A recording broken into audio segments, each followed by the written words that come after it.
Bienvenue dans les récits extraordinaires de Pierre Bellemare. Un podcast issu des archives d'Europe 1. Chers amis, j'ai longuement hésité avant d'ouvrir pour vous ce dossier aujourd'hui. J'ai longuement hésité car ce n'est pas une affaire courante. Bien qu'elle mette simplement en scène un homme et une femme avec toutes les difficultés classiques du couple, elle est plus compliquée. Car derrière cet homme, il y a un pays, et derrière cette femme, il y a un autre pays. Plus exactement, une civilisation et une autre.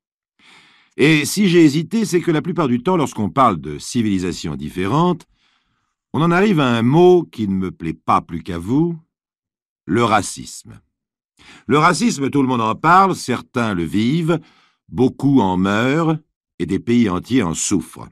Mais, avant toute chose, le racisme, c'est d'abord un mot, dont la définition dans nos encyclopédies européennes, bien que précautionneuse, dit bien ce qu'elle veut dire. La voici. Système qui attribue une supériorité à une race sur les autres. Bien entendu, nos encyclopédies s'empressent d'ajouter que, du point de vue moral, le racisme est contraire aux idées d'humanité, de justice, de fraternité, de charité, d'égalité, de dignité de l'homme et de respect de la personne humaine. Bien entendu, mais le mot est là, et les faits aussi, malheureusement. Alors j'ai finalement décidé d'ouvrir ce dossier et je me permettrai, en le refermant tout à l'heure, de vous donner deux opinions différentes à son propos, celle de quelqu'un qui a préparé ce dossier et connaît bien, je dois le dire, les deux civilisations qui vont s'affronter, et la mienne. Je vous réserve, à vous qui m'écoutez, l'opinion la plus difficile, celle des jurés, autrement dit, à vous de juger.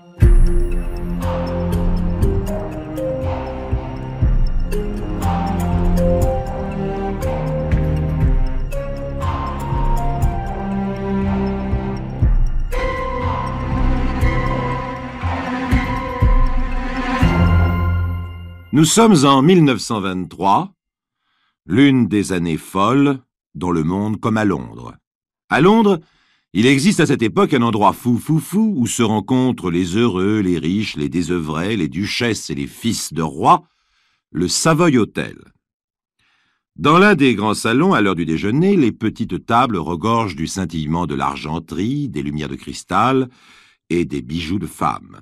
On parle, on rit, on discute de choses sans importance avec le plus grand sérieux. Les voix sont feutrées, élégantes, la musique douce.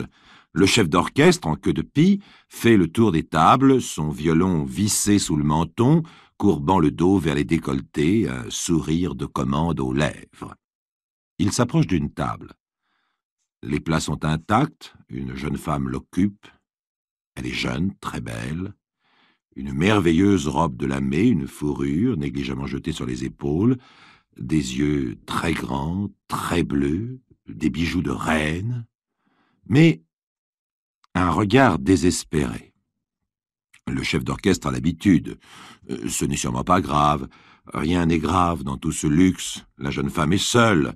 L'homme n'est pas venu au rendez-vous. Petite déception sentimentale, sans doute.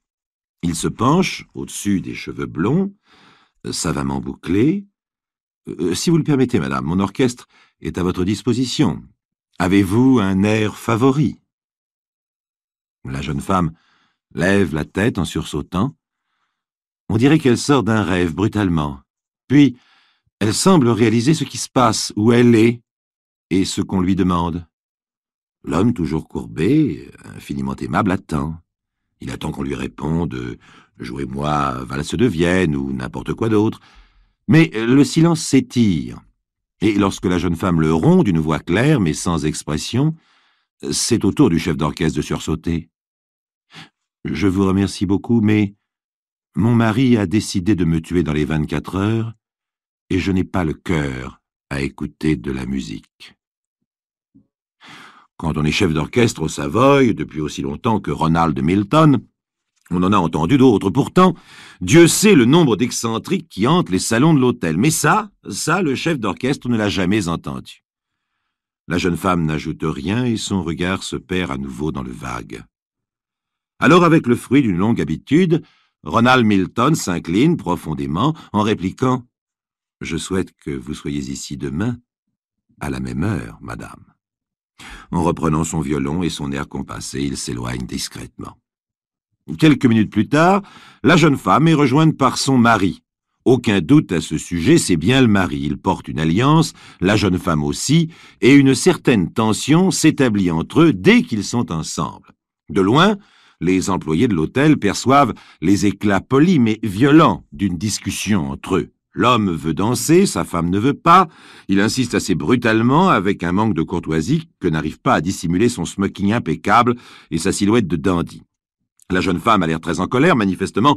Il se passe à cette table quelque chose de beaucoup plus sérieux qu'une simple querelle d'amoureux. À un moment même, on entend distinctement la voix de la femme qui domine presque le flot des violons. « Si vous insistez, je vous casse la bouteille sur la tête. » Le drame, car il y aura drame, se passera effectivement 24 heures plus tard, au cours de la nuit suivante. Il est inévitable, seuls bien sûr, les deux partenaires le savent. Il est temps maintenant, avant qu'éclate définitivement cette situation, d'une façon d'ailleurs qui vous surprendra, il est temps de vous expliquer pourquoi elle va éclater, de vous présenter ce couple étrange qui va justifier mon préambule de tout à l'heure. Elle, tout d'abord. C'est une Française, Marguerite Laurent. Jeune Parisienne de 20 ans, belle, intelligente, issue d'une famille bourgeoise qui, à l'époque déjà, à l'avant-garde de la libération des mœurs, accordait à sa fille une liberté exceptionnelle. C'est en profitant de cette liberté que Marguerite avait rencontré l'homme de sa vie. Une réception au printemps de 1922 dans les jardins de l'ambassade égyptienne à Paris. Lui, il a 22 ans, il est égyptien et très riche.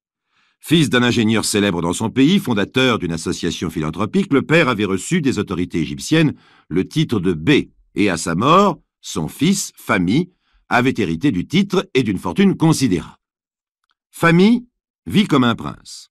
Il est attaché d'ambassade à Paris, élevé dans les collèges anglais, rompu à la civilisation européenne. Rien ne laisse deviner une différence possible de culture et de mentalité entre ce seigneur égyptien et un lord anglais.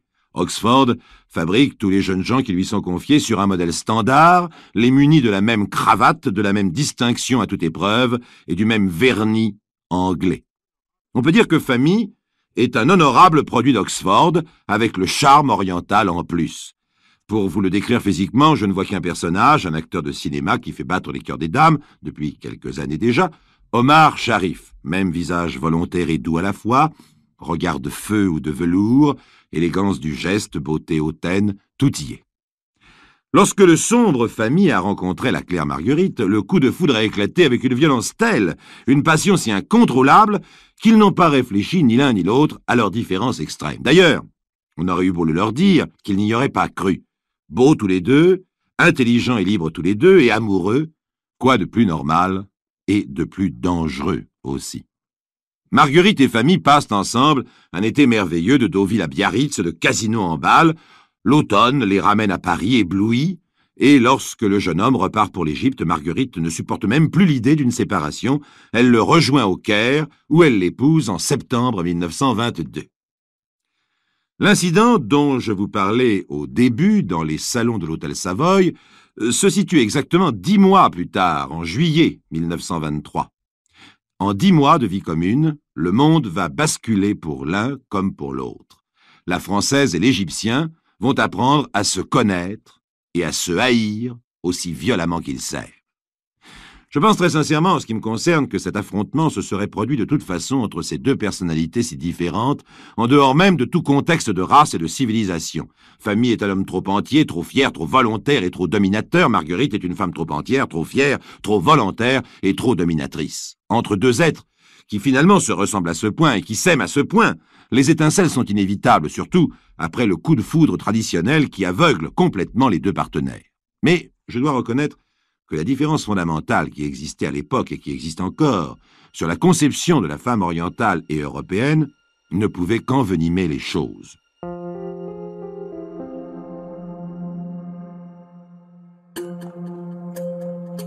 Les récits extraordinaires de Pierre Bellemare, un podcast Europe 1.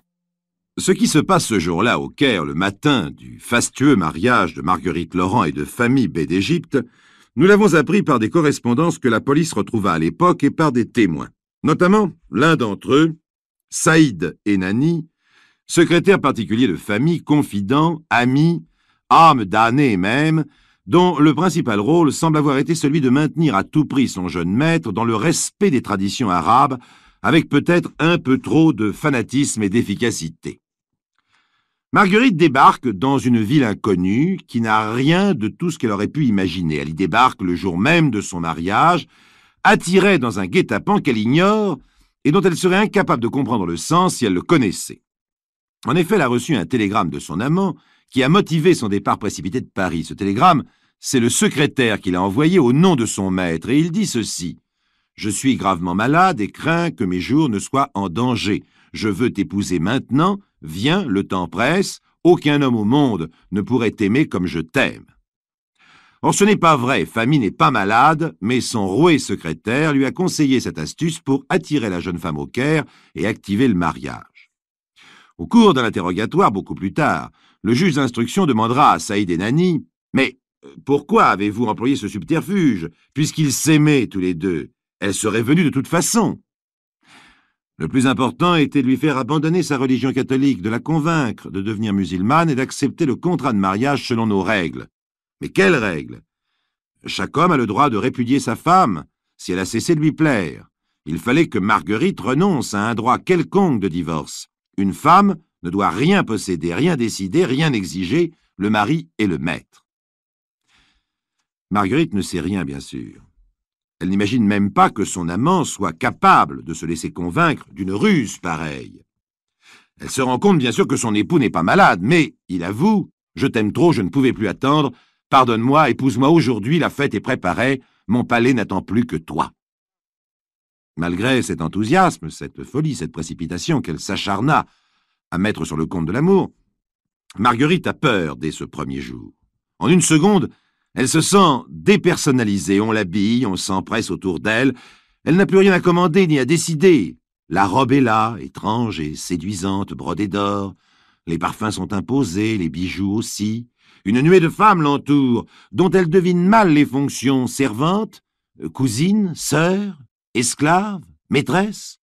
La même admiration les confond toutes devant son mari, qui lui semble tout à coup inconnu, vêtu des vêtements traditionnels. Lorsqu'elle signe, devant des hommes empressés, le contrat de mariage qui fait d'elle une chose répudiable et sans bien personnel, elle sait déjà que rien ne sera plus comme avant, que c'est elle qui va devoir s'adapter, céder, comprendre. Elle sent que tout le monde attend, et son mari le premier, qu'elle devienne quelqu'un d'autre, qu'elle devienne une femme musulmane. Mais il est trop tard. Le tourbillon a fait son œuvre. Marguerite Laurent est devenue Lalla Famille, ce qui n'a rien à voir avec Madame Famille, traduction littérale, mais fausse. Voilà. La vie qu'elle va connaître désormais dans cette ville des mille et une nuits va devenir insupportable pour son éducation, son intelligence de française et le respect qu'elle a de sa condition de femme. Le Nil n'a rien à voir avec la Seine, les 400 mosquées de Touloun, d'Aran ou d'El-Azhar avec Notre-Dame. Les murs de la citadelle du Caire ne sont pas les Champs-Élysées. Le secrétaire, l'efficace Saïd Enani, harcelé de questions par le juge d'instruction britannique, niera plus tard que Marguerite ait reçu de mauvais traitements, des menaces, ou que son mari l'ait réduite en esclavage. Mais au cours du procès, un certain nombre de documents faisant partie de la correspondance privée de Famille, son mari, circulèrent entre les mains du jury. L'une de ces lettres, adressée par Famille à sa sœur, disait ceci: « En ce moment, je suis en train de faire son éducation. Hier, par exemple, je ne me suis pas présenté ni au déjeuner ni à dîner. Je l'ai également laissée seule pendant le concert de musique orientale. J'espère ainsi qu'elle apprendra à respecter mes désirs. Avec les femmes, il s'agit de se montrer énergique et de ne rien leur concéder. » Ce dressage dont parle souvent Famille tourne à la catastrophe. Marguerite ne cède pas, se révolte, et sa résistance atteint une sorte de paroxysme lors d'un voyage à Londres, le premier depuis son mariage, où elle retrouve brutalement la civilisation qui est la sienne, où elle se reconnaît à nouveau en tant qu'individu parmi d'autres individus. Elle récupère son personnage, sa force, son caractère. En un mot, à Londres, elle est Madame Famille et elle a des droits. En une journée à l'hôtel, les choses se précipitent. Si elle dit si froidement au chef d'orchestre du Savoy « Mon mari a décidé de me tuer dans les 24 heures », c'est parce qu'elle en est convaincue. En effet, la veille au soir, au cours d'une querelle plus violente que les autres, son mari s'est de nouveau écrié « Si tu ne cèdes pas, je jure sur le Coran que je te tuerai, que tu mourras de ma main. » Or, il y a dans un tiroir de la chambre de son mari un pistolet, lourd, parfaitement entretenu, chargé en permanence et menaçant. Le couple vient maintenant de quitter le salon de l'hôtel Savoy et de regagner ses appartements. Les portes claquent, des éclats de voix jaillissent jusque dans le couloir. Les domestiques n'osent guère intervenir au Savoy, les clients sont rois et la discrétion est de rigueur. Le soir tombe. Après quelque temps de calme inquiétant, la querelle reprend. L'une des fenêtres de l'appartement est ouverte. Un coup de feu claque. Nouveau silence. Puis, un autre coup de feu plus étouffé. Et le silence revient. Définitivement. L'histoire courte et violente de ce mariage difficile entre l'Égyptien Famille et la jeune Française Marguerite Laurent vient de se terminer brutalement sur le somptueux tapis d'un appartement du Savoy de Londres. Un corps sans vie y est allongé, celui de Famille, époux dominateur. En effet, c'est l'esclave qui a tué son maître. Meurtre par accident, d'ailleurs, beaucoup plus que prémédité. Marguerite, menacée d'être battue, a saisi le revolver, a tiré par la fenêtre pour faire peur à son mari, le faire reculer. Il n'a pas reculé.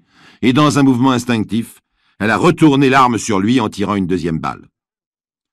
Ce crime passionnel au cours du procès va pourtant prendre une couleur de racisme et d'incompréhension entre les avocats anglais pour la défense de Marguerite, égyptiens pour la partie civile au nom de la famille du B.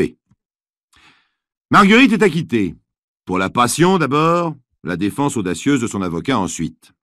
Voici la fin de la plaidoirie de Sir Edward Marhall.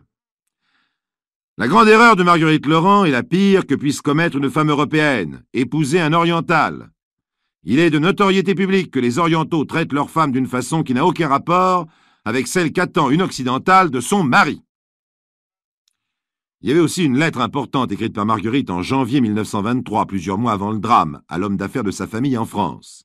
Moi, Marguerite Laurent, j'accuse formellement, au cas où je viendrais à décéder, Ali B. Famille, d'être responsable de ma mort. Il a juré sur le Coran de se venger sur moi si je ne cédais pas complètement à tous ses désirs. Je dois périr de sa main dans 3 mois, dans 8 jours, demain peut-être. Il a prêté ce serment sans aucun motif déterminé, ni par jalousie, ni après une scène, ni à la suite d'un mauvais comportement de ma part. Je désire et je réclame justice pour moi et l'enfant qui est né. Cet acquittement, approuvé à l'unanimité par la presse londonienne, provoqua une violente réaction de la part de l'ordre des avocats égyptiens qui adressa au premier procureur de la couronne un télégramme de protestation libellé ainsi. Nous accusons Sir Edward Marhall, avocat de Madame Famille, d'avoir insulté par ses généralisations tous les hommes d'Égypte et du Proche-Orient. Le Caire, 11 septembre 1923. Je vous l'ai dit, je crois très sincèrement que ce drame entre époux aurait pu se dérouler sans l'affrontement de l'Orient et de l'Occident. Ces deux êtres impulsifs et passionnés ne sont pas uniques, ils auraient pu être tous deux chinois, belges, américains, peu importe. Ils se ressemblaient trop pour s'aimer sans drame. Je ne pense pas que chaque mariage entre deux êtres de races différentes et de civilisations différentes soit obligatoirement un échec, surtout à notre époque. Mais je dois vous livrer une autre opinion, celle d'une femme qui a vécu ce problème et connaît aussi bien l'Orient que l'Occident dans ce domaine. Elle pense, cette femme, que la réussite dans ce domaine est une exception, dont elle connaît peu d'exemples, un seul même à sa connaissance, qui a réuni deux êtres si équilibrés, si calmes, si intelligents, si foncièrement humains et compréhensifs, qu'ils ne peuvent être que l'exception qui confirme la règle. Et comme dans tout jugement, il faut tenir compte des deux plateaux de la balance, je me devais de les équilibrer, puisqu'aussi bien ils le seront éternellement.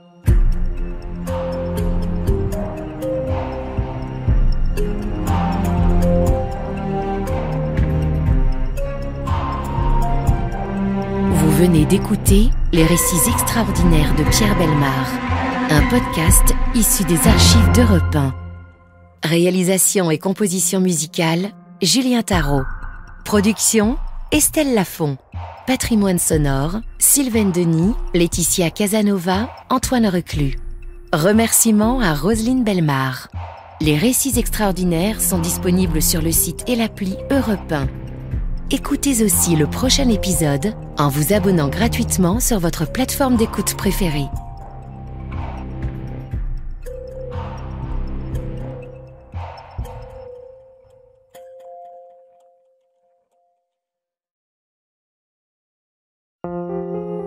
Bienvenue dans les récits extraordinaires de Pierre Bellemare. Un podcast issu des archives d'Europe 1. Un matin à Munich en 1971. Des voitures de la police stationnent depuis 3 heures du matin devant une bâtisse en briques de 3 étages qui ressemble à une vieille fabrique. Elle appartient à une veuve de 70 ans qui loue une vingtaine de chambres à toutes sortes de personnes et notamment à des étudiants de l'Académie des sports de Munich.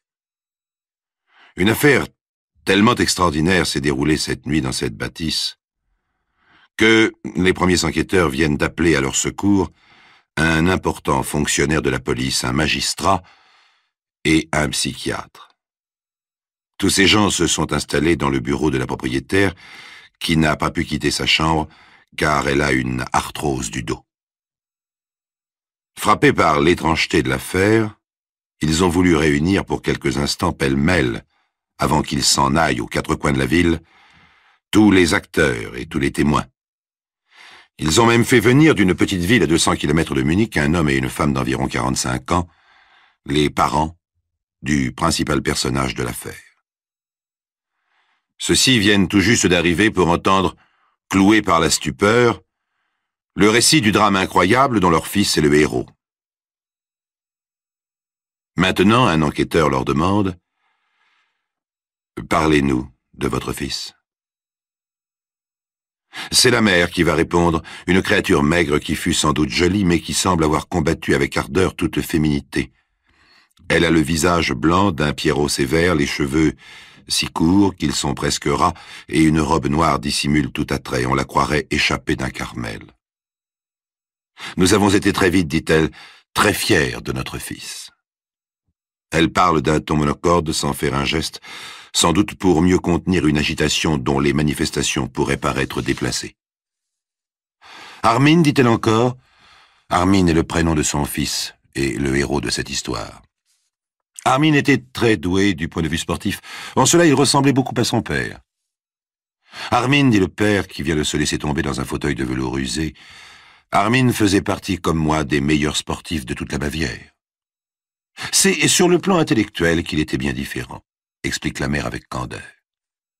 Le père n'a pas un geste de protestation. C'est un grand bonhomme, fonctionnaire paisible, vêtu de sombre, aux cheveux frisés, poivre et sel. Il semble très affecté par ce qui arrive. Je veux dire, reprend la mère dont le visage blanc ne montre aucune gêne, qu'il a suffi qu'Armin entre au lycée pour que nous nous apercevions très rapidement, les professeurs et moi, mais aussi son père, de son intelligence exceptionnelle. Il paraît qu'Armin était gaucher, remarque l'un des enquêteurs. Oui, mais il s'en est bien guéri.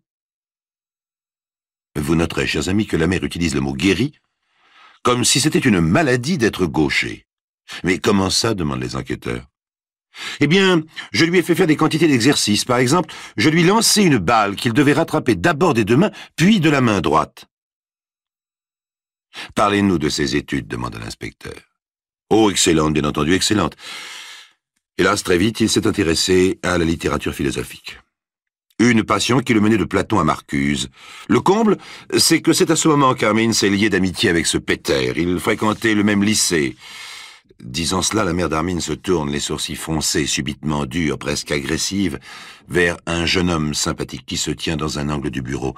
C'est Peter, le principal témoin du drame. « Qu'est-ce que vous reprochez à Peter » demanda l'enquêteur. « Il s'entendait trop bien. Je ne l'ai jamais vu d'un très bon œil, parce que Peter avait lui aussi une passion exagérée pour la philosophie. »« Vous condamnez la philosophie » demanda l'enquêteur. « C'est la philosophie, monsieur, qui l'a rendu fou. » Le psychiatre intervient. « La philosophie ne rend pas fou les philosophes, dit-il. Elle ne rend fou que les malades. » Cette fois, c'est le père qui conclut avec bon sens. Oh, nous ne sommes pas contre la philosophie, mais cette passion dépassait de beaucoup le niveau de leurs études scolaires. Elle les absorbait trop, ce n'était pas bon. Inutile, chers amis, de nous étendre davantage sur ce dialogue. Comme vous le voyez, il y a 3 personnages. Le père plein de bon sens, mais sans autorité, la mère qui dirige la famille et croit être la plus intelligente, alors qu'elle n'est qu'autoritaire et surtout aveugle dès qu'il s'agit de son fils. Enfin, Peter, ce garçon blond, assez beau garçon, grand et solide, il est effondré par ce qui vient de se passer, il se sent en grande partie responsable. Grâce à lui, grâce à sa bonne volonté et à sa franchise, les enquêteurs vont pouvoir réaliser une sorte de reconstitution qui est le sujet même de ce dossier extraordinaire que nous raconte Jacques-Antoine.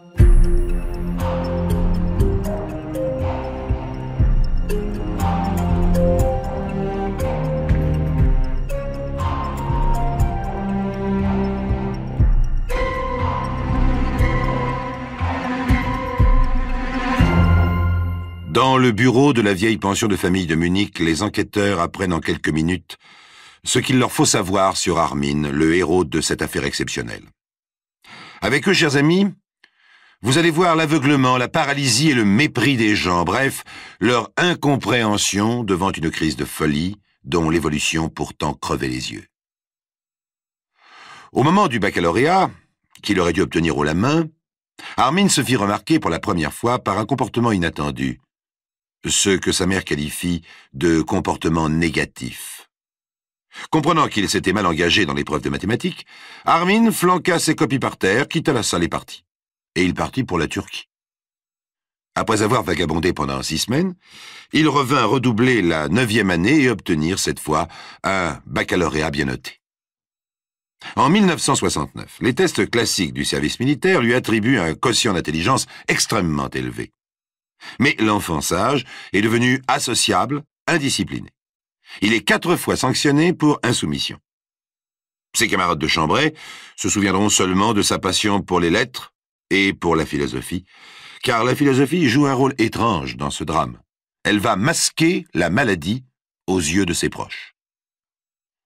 En octobre 70, Armin souhaite commencer ses études d'éducation physique à l'Académie sportive de Munich. Le père voudrait s'y opposer, il préférerait que son fils s'inscrive dans une ville voisine. Il pense qu'Armin doit échapper au climat familial, mais voudrait tout de même maintenir un contact.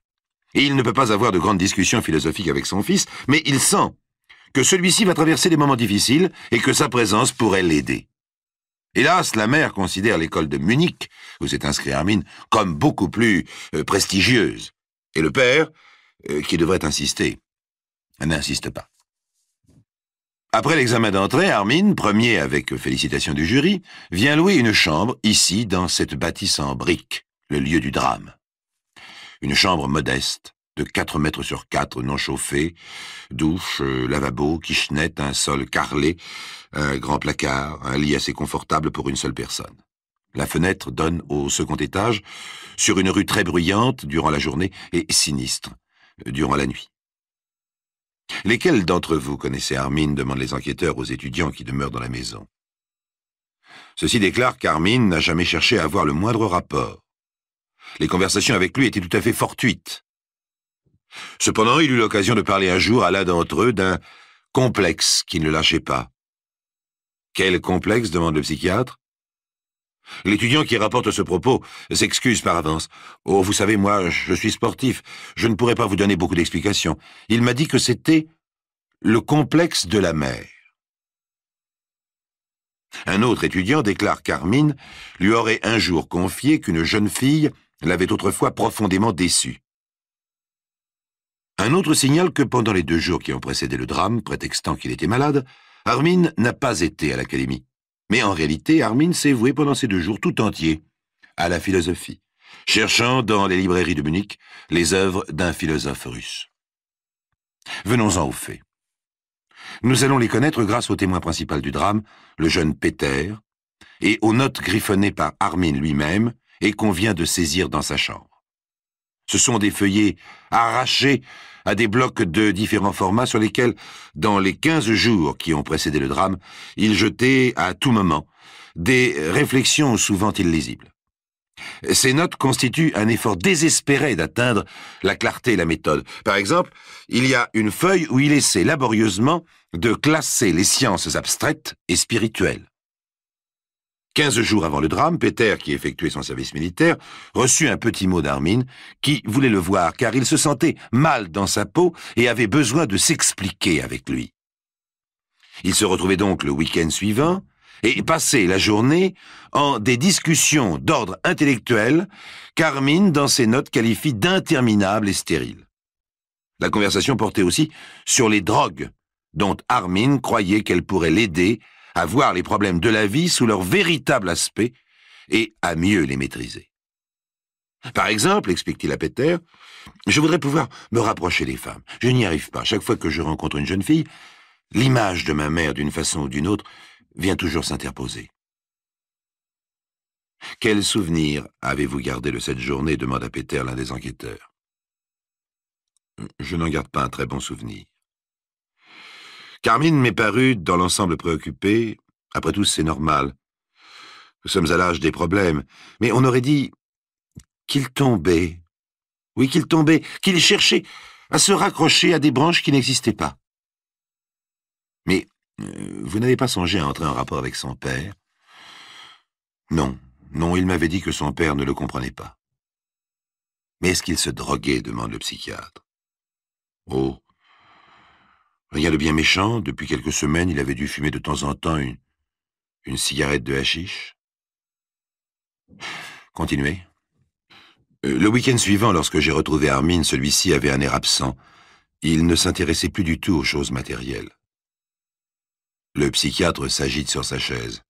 Mais là, il aurait fallu agir, dit-il. Ce détachement du monde, cette rupture de contact, était très mauvais signe. Et pourtant, en vous appelant vers lui, votre camarade essayait de se raccrocher au dernier lien. Qu'est-ce que vous avez fait? Ah, rien. Je savais pas qu'il fallait faire quelque chose.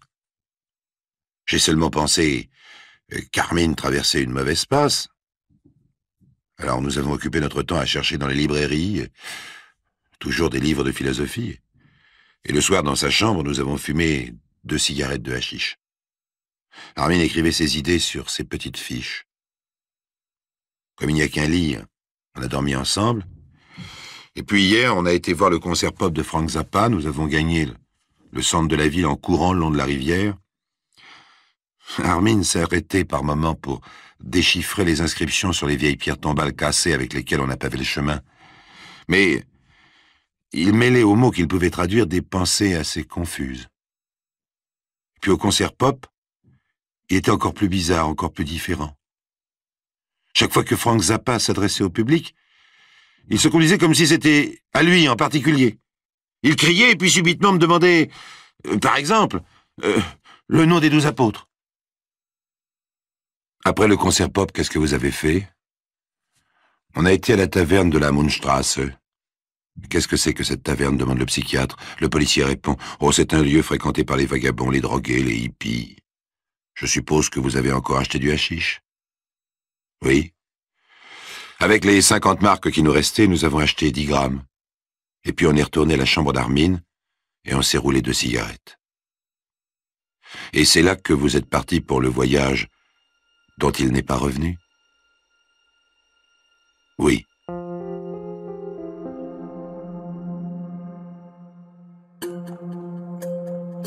Les récits extraordinaires de Pierre Bellemare, un podcast Europe 1.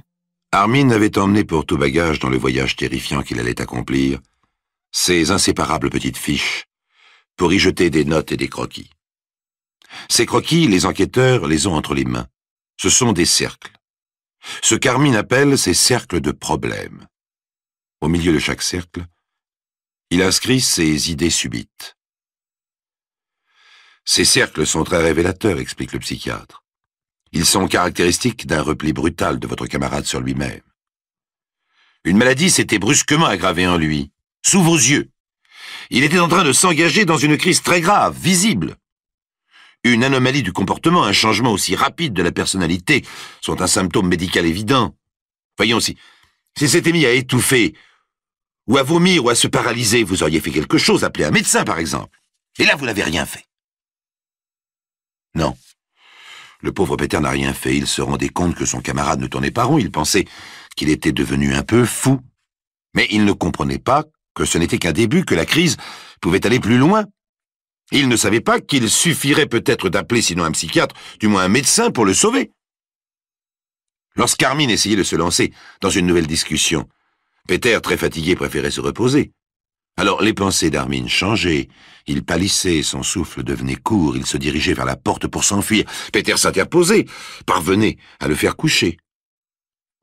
Petit à petit, il semblait se calmer, mais il ne dormait pas. Peter, dans un demi-sommeil, l'entendait parler de l'immortalité de l'âme et de la continuité de la vie après la mort. Peter, toujours dans un demi-sommeil, sans doute encore sous l'effet de la drogue, sentait Armin se lever. Mais enfin, il y a pourtant des règles élémentaires, dit le psychiatre. Quand deux hommes sont sur un bateau et décident de nager, ils ne nagent pas ensemble. Il faut qu'il y en ait un qui reste dans le bateau. Ah, quel dommage que vous ayez fumé ensemble. Donc Armin s'était levé. Il enlevait son pullover, fouillait dans le placard. Il en revenait avec un couteau. Dans une attitude quasi rituelle,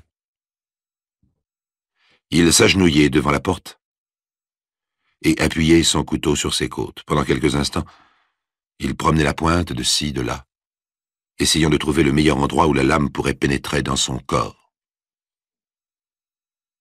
Peter, qui, jusqu'à présent, n'avait fait que noter dans son subconscient la conduite de son ami, était alors brusquement arraché de sa torpeur par la précision et l'horreur du geste.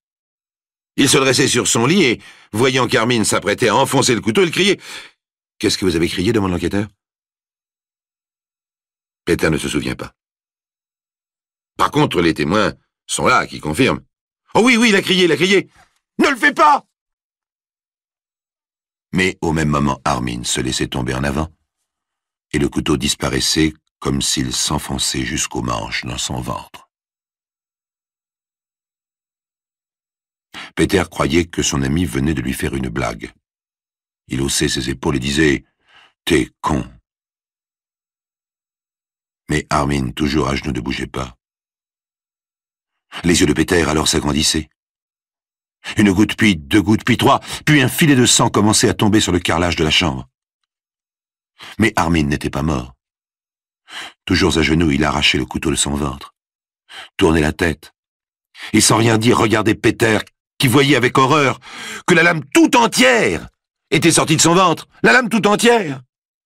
Peter bondissait du lit et affolé, il entrouvrait la porte, se glissait dans le couloir, réveillait son voisin. « Qu'est-ce qu'il y a ?» demandait le voisin. « Mon camarade s'est blessé. » Des pas lourds dans la chambre, le voisin se levait. C'était un vieux danseur russe, chauve, avec une moustache grise. Handicapé par un accident de la circulation, le danseur boiteux est devenu chorégraphe, il est bourru et gris. Lorsqu'il ouvrait sa porte, il regardait Peter avec des yeux dénués d'indulgence. « Je vous en supplie, aidez-moi » disait Peter. Mais la porte de la chambre d'Armin s'était ouverte en grand. Armin, debout, perdant son sang, courait vers lui. « Est-ce possible ?» demande l'un des enquêteurs. « Oui, oui, c'est vrai » confirme le chorégraphe boiteux qui est là parmi les témoins. Le psychiatre explique « Je pense que l'euphorie qu'amène l'ivresse de la drogue avait pour ainsi dire anesthésié la douleur. » Et après, demande l'enquêteur. Eh bien après, non seulement Armin était debout, mais il parlait à Peter. « Mais pourquoi est-ce que tu racontes ça à cet homme ?» disait-il. « Ces choses-là, il faut les garder pour nous. Ça ne regarde personne. » Mais Peter ne l'écoutait pas, il disait au vieux danseur boiteux « Je vous en prie, vous voyez bien qu'il faut faire quelque chose !» Mais le vieil homme, voyant couler le sang, avait un mouvement de recul. Il saisissait la poignée de la porte, la refermait, repoussant les deux jeunes gens sans ménagement. « Pourquoi avez-vous fait ça ?» demande l'enquêteur. « J'ai horreur du sang, dit le vieil homme, surtout quand il est aussi bête. » Peter se précipitait à la porte d'une autre chambre, où vit un jeune couple de fonctionnaires qui attendent un appartement. À travers la porte, Peter entendait la jeune femme s'écrier « N'y va pas, ils ont dû se battre !» Peter insistait « On ne s'est pas battu, aidez-moi !» Derrière la porte, le jeune homme répondait « Allez-vous-en, je ne peux rien pour vous !» Pendant ce temps, Armin essayait de tirer Peter par le bras. « Laisse tomber, Peter, mais laisse tomber !» Autre passage, Peter frappait à une autre porte. On ne répondait pas. Une autre encore, elle s'ouvrait. Un homme paraissait en pyjama, mal réveillé, l'air sévère. Il considérait Armin et déclarait « Quand on fait des conneries, on les répare. Allez à l'hôpital !» Dans son affolement, Peter pensait soudain au téléphone. La vieille propriétaire a le téléphone, il fallait téléphoner. Mais la vieille dame habite à l'étage au-dessous. Il fallait quitter Armin. Il se retournait vers Armin, sanglant, appuyé contre le mur, et il criait dans le couloir désert, où toutes les portes s'étaient refermées. « Mais surveillez-le, bon Dieu, surveillez-le! Je vais téléphoner !» Puis il sautait dans l'escalier pour aller frapper à la porte de la vieille dame. « Qu'est-ce qui se passe ?» criait la vieille dame, qui avait entendu des bruits. « Mon camarade s'est blessé, je voudrais téléphoner. »« Mais impossible !» répondait la vieille dame. « Je ne peux pas me lever. »« Mais je veux seulement téléphoner, madame !»« Impossible !» répétait la vieille dame. « Je ne peux pas vous ouvrir, je ne peux pas me lever, j'ai une arthrose du dos. Allez dans la maison d'en face, appelez la police, chez le gardien !» En désespoir de cause, Peter décidait de suivre ce conseil et se précipitait dans la rue. Mais au moment même où il surgissait sur le trottoir, il entendait le bruit d'une fenêtre qu'on ouvre. Il levait la tête pour voir à 5 mètres au-dessus de lui Armin se jeter dans le vide. « Avez-vous eu l'impression qu'il voulait mourir ?» demande le psychiatre. Non, la mort n'était qu'un aller-retour pendant lequel il pouvait trouver la solution de ses problèmes. Votre camarade, explique le psychiatre, avait en lui une maladie mentale endormie, probablement la schizophrénie. La drogue a réveillé cette maladie, le hashish a exacerbé ses idées philosophiques jusqu'à l'incohérence mentale et à la rupture définitive du contact avec le monde extérieur. Armin meurt 2 jours plus tard, à l'hôpital, des suites des graves blessures provoquées par son coup de couteau, sans avoir pu échanger une seule parole avec son père qui le veillait et répétait à qui voulait l'entendre. J'aurais dû l'empêcher. Il y avait sûrement un moyen de l'empêcher.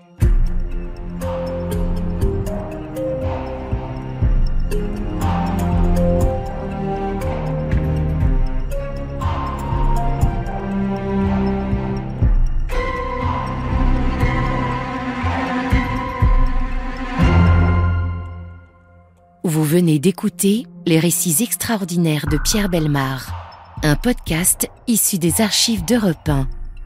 Réalisation et composition musicale, Julien Tarot. Production, Estelle Lafont. Patrimoine sonore, Sylvaine Denis, Laetitia Casanova, Antoine Reclus. Remerciements à Roselyne Bellemare. Les récits extraordinaires sont disponibles sur le site et l'appli Europe 1. Écoutez aussi le prochain épisode en vous abonnant gratuitement sur votre plateforme d'écoute préférée.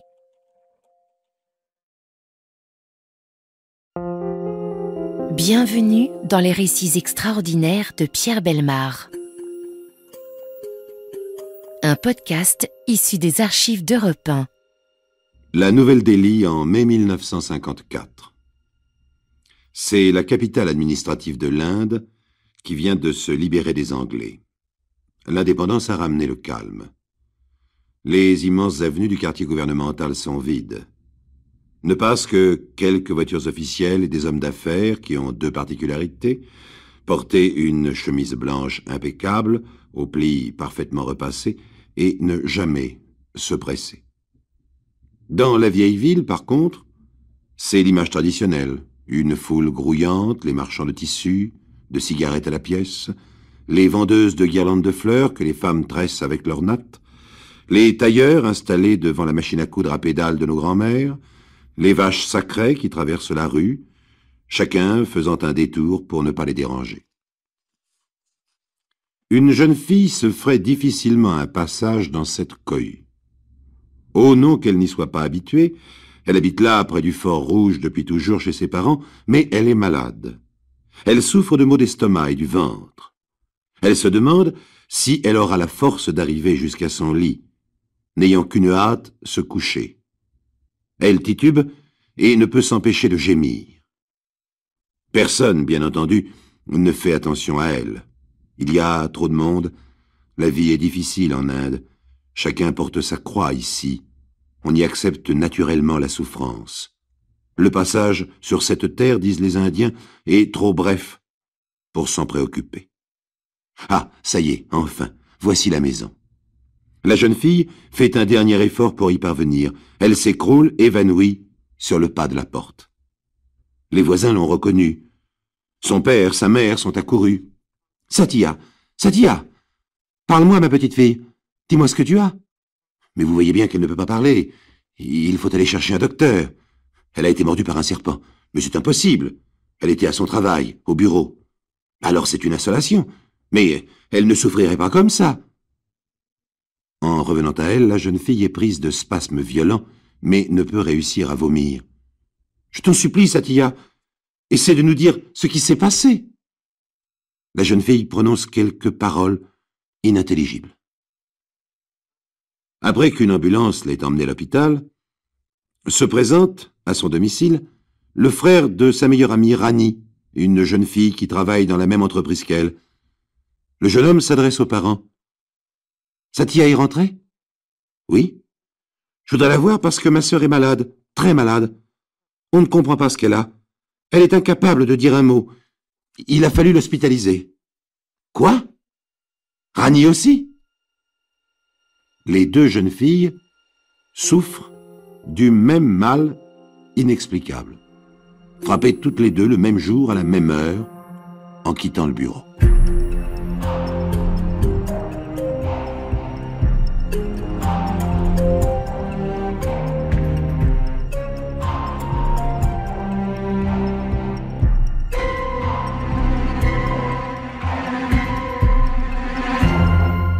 À l'hôpital de New Delhi, ce mois de mai 1954, les médecins sont perplexes.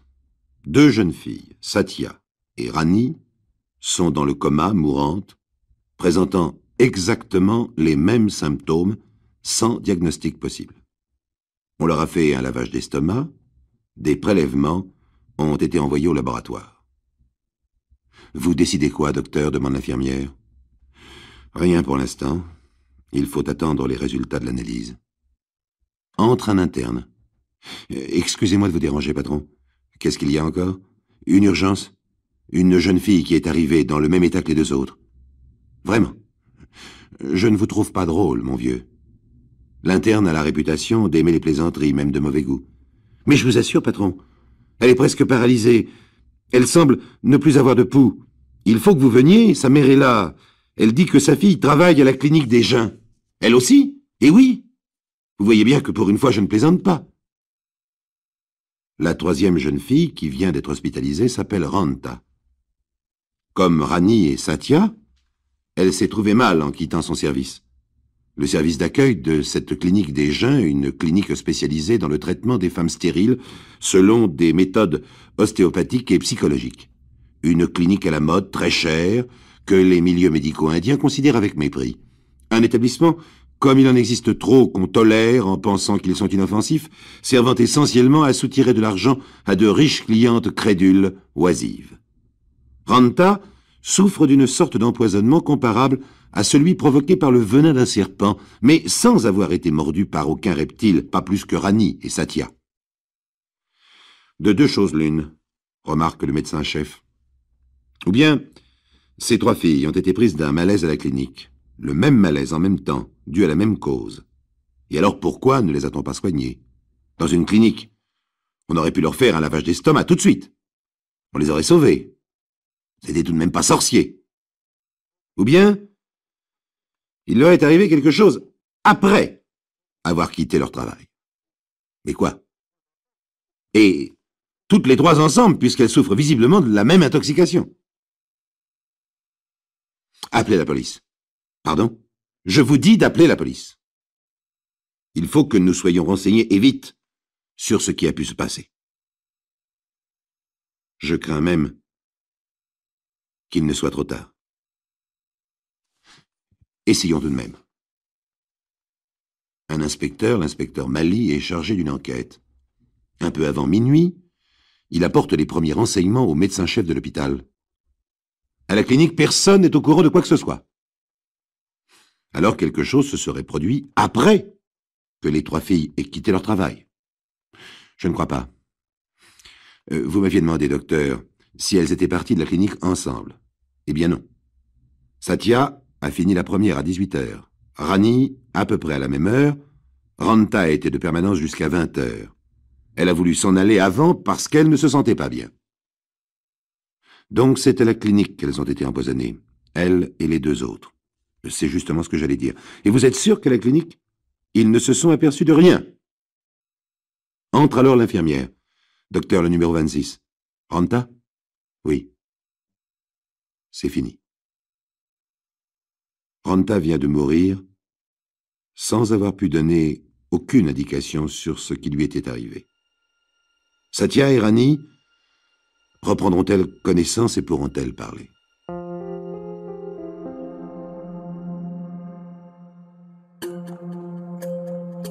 Les récits extraordinaires de Pierre Bellemare, un podcast Europe 1. En Inde, chaque année, de nombreux habitants meurent après avoir été mordus par un serpent. Des villageois surtout, peu de citadins. Je sais bien qu'un reporter de la télévision a trouvé un jour un de ces charmants animaux dans sa baignoire. L'histoire ne dit pas s'il était venimeux, ni si la salle de bain était celle d'un palace. En tout cas, dans une clinique aussi élégante que la clinique des Jains à New Delhi, dans le quartier Neuf, il n'y a pas de serpent. Les 3 employés mystérieusement empoisonnés ne l'ont pas été par du venin, du moins par le venin d'un reptile vivant. Car les symptômes, maux de tête violents, début de paralysie, chute de tension, baisse brutale de la température, évanouissement, puis coma interrompu de spasmes terrifiants, sont bien les symptômes de l'empoisonnement par un cobra ou un reptile de la même famille. De bonne famille, comme vous voyez. Vous avez les résultats de l'analyse? Oui, docteur, répond l'infirmière. On n'a rien trouvé. C'est impossible. Regardez vous-même. Tenez, voilà le rapport. Écoutez, dites au labo de recommencer. Il faut effectuer tous les tests.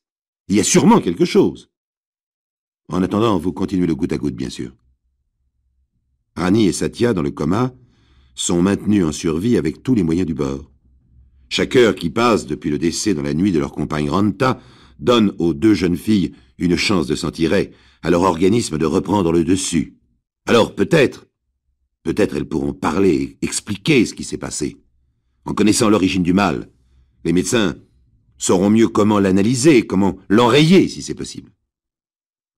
L'inspecteur Mali, à l'aube, est allé réveiller dans sa villa la directrice de la clinique, Madame Jain. C'est une femme qui a dû être belle autrefois. Elle porte un sari de soie rouge tissé de fil d'or. Mais puisque je vous dis, inspecteur, que les médicaments dangereux sont fermés à clé dans la pharmacie, et les hôtesses n'y ont pas accès. Mais bien sûr que non. Elles sont là pour accueillir les clients. Elles ne bougent pas de leur chaise. Elles sont d'ailleurs beaucoup trop paresseuses, même pour se donner la peine de traverser le hall. Alors, chère madame, elles ont été empoisonnées assises sur leur chaise. Mais c'est ridicule. Je ne vous le fais pas dire. Mais ces petites sottes seront allées manger je ne sais quelle saleté dehors. Les autopsies le prouveront. Il ne s'est rien passé chez moi, je vous assure. Vous allez un peu vite, madame. Les autopsies? Mais une seule de vos employés est morte pour l'instant. Malheureusement, avant d'avoir pu confirmer ce que vous dites, j'espère que les 2 autres parleront. Mais vous me soupçonnez, inspecteur? Mais c'est intolérable! Ah, vraiment, je regrette que mon mari soit en voyage. Il se plaindra à vos supérieurs. Madame Jain paraît vraiment scandalisée d'être ainsi traitée, ce qui ne départit pas l'inspecteur Mali de son calme. Malgré l'heure matinale, une odeur de rhum se mêle dans le salon au parfum de la maîtresse de maison. Du rhum de contrebande, se dit l'inspecteur. Ces gens-là fréquentent certainement les milieux les moins recommandables de cette ville. Il décide donc de ne pas insister et de trouver, grâce à des indicateurs, quelles sont les relations de la famille Jain. Ceux qui trafiquent sur le rhum peuvent aussi fournir d'autres poisons et plus dangereux. La matinée s'écoule sous un ciel plombé, plus de 80% d'humidité dans l'air, 38 degrés à l'ombre. Sur leur lit d'hôpital, Satya et Rani respirent avec peine. Les fenêtres de la salle commune sont garnies de barreaux. Pour se protéger contre qui? Des singes, dit-on, et des rôdeurs. Que peut-on venir voler ici, sinon la vie de 2 jeunes filles? On ne leur demande que d'être jolies et souriantes, a dit Madame Jain, leur patronne. C'est tout ce dont elles sont capables, et encore. Madame Jain oublie seulement que des jeunes filles peuvent aussi souffrir et mourir même à 20 ans. Au début de l'après-midi, le médecin-chef téléphone à l'inspecteur et lui annonce le décès de Rani. Alors que nous commencions à avoir des espoirs, elle venait juste de reprendre connaissance. A-t-elle parlé? Oui, quelques mots seulement. Elle a parlé de bonbons. Comment ça? Oui, elle aurait mangé des bonbons. Il faudrait savoir si à la clinique, quelqu'un lui en a offert et quelle sorte de bonbons. Je m'en occupe tout de suite. Dépêchez-vous, si nous le savions, nous pourrions peut-être sauver la troisième fille. L'inspecteur retourne à la clinique. C'est l'administrateur qui le reçoit, un homme usé avant l'âge, le visage boursouflé, les mains moites. « Oh, moi, dit-il, je compte si peu. Je ne sais rien. » L'inspecteur insiste. Le pauvre homme se lamente. « Vous voudriez que je vous dise du mal de mes patrons, hein? Mais laissez-moi donc tranquille. J'ai jamais eu de chance dans la vie. Sauf le jour où j'ai rencontré monsieur et madame Jean. Monsieur Jean, surtout. C'est un très brave homme. » « Ah bon? Et comment ça? » « Eh bien, par exemple, quand j'ai eu des ennuis, il m'a prêté de l'argent. Je lui en dois encore, d'ailleurs. Et puis, il ne me le réclame pas. » En effet, je comprends que vous le défendiez. Et ici, à la clinique, comment est-il avec le personnel? Je veux dire, on l'aime aussi? Mais bien sûr! Les femmes, surtout. Les infirmières, les hôtesses. Oh, il n'est pas fier, il parle avec tout le monde. Quand il rentre de voyage, il rapporte des petits souvenirs. Il offre des friandises. Tiens donc. Et quelle sorte de friandises? Ben, n'importe. Vous savez, chez nous, on prend le thé comme partout. C'est ce que les Anglais nous ont laissé de mieux, pas vrai? Alors, monsieur Jean offre des cakes ou des bonbons. À l'hôpital, Satya enfin commence à parler.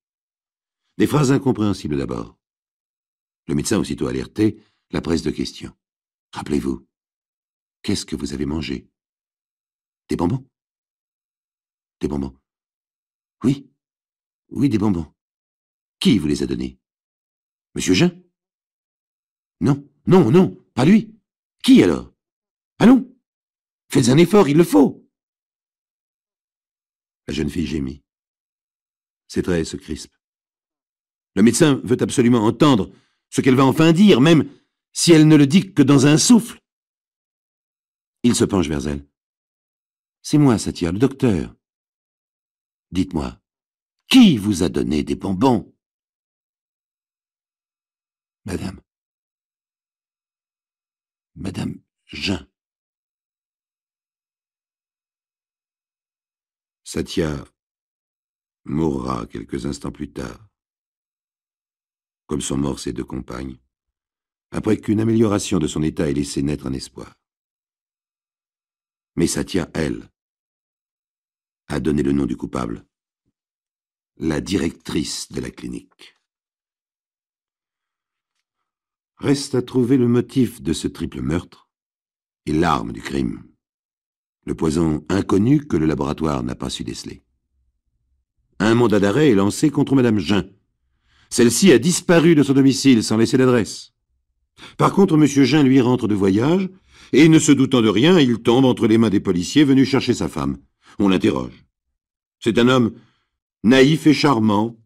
Il ne pense qu'à profiter de la vie, rire de tout et de rien, faire la cour aux femmes, notamment aux hôtesses de la clinique. Et quoi?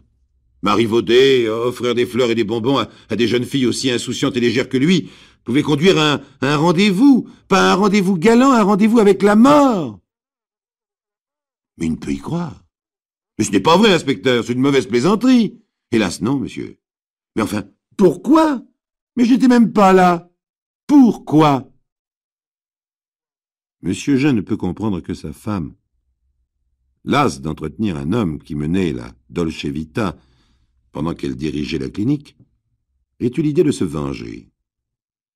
Ah, son mari papillonnait avec les hôtesses, ces jeunes sottes, qui, parce qu'elles plaisaient au patron, se moquaient de la patronne, leur vieille patronne. Ah, il leur offrait des bonbons quand il était là. Eh bien, pendant son absence, elle leur en offrirait, elle aussi, les mêmes. Ou presque.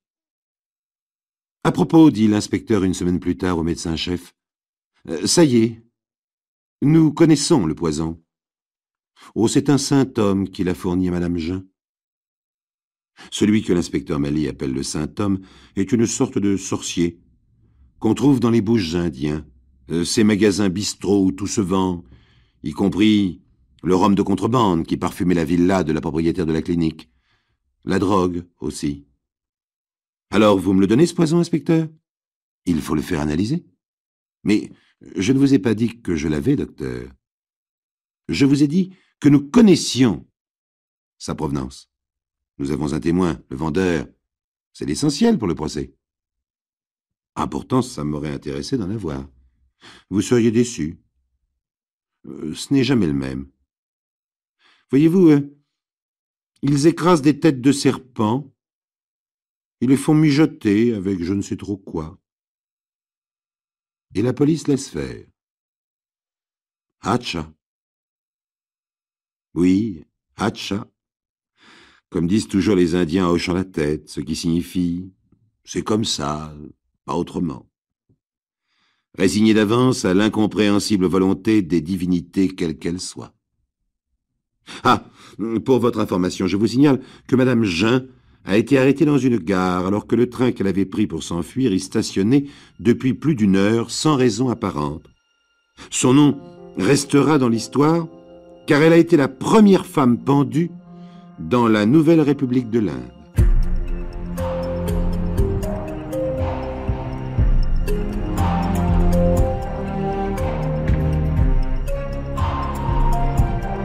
Vous venez d'écouter Les récits extraordinaires de Pierre Bellemare, un podcast issu des archives d'Europe 1. Réalisation et composition musicale, Julien Tarot. Production, Estelle Lafont. Patrimoine sonore, Sylvaine Denis, Laetitia Casanova, Antoine Reclus. Remerciements à Roselyne Bellemare. Les récits extraordinaires sont disponibles sur le site et l'appli Europe 1.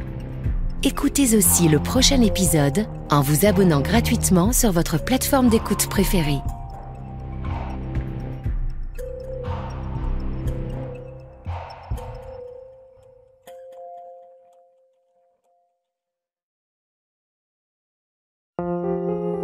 Bienvenue dans les récits extraordinaires de Pierre Bellemare. Un podcast issu des archives d'Europe 1. Chers amis, j'ai longuement hésité avant d'ouvrir pour vous ce dossier aujourd'hui. J'ai longuement hésité car ce n'est pas une affaire courante.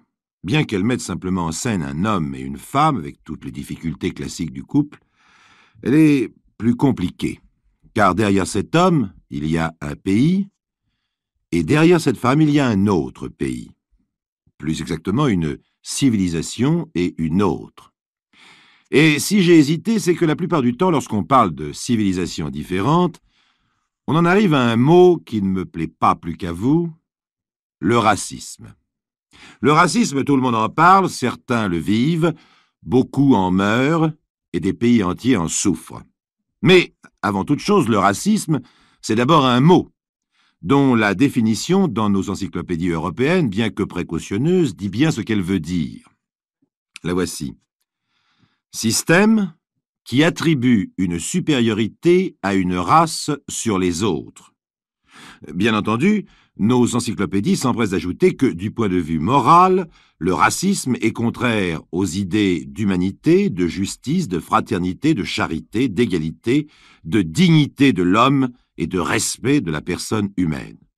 Bien entendu, mais le mot est là, et les faits aussi, malheureusement.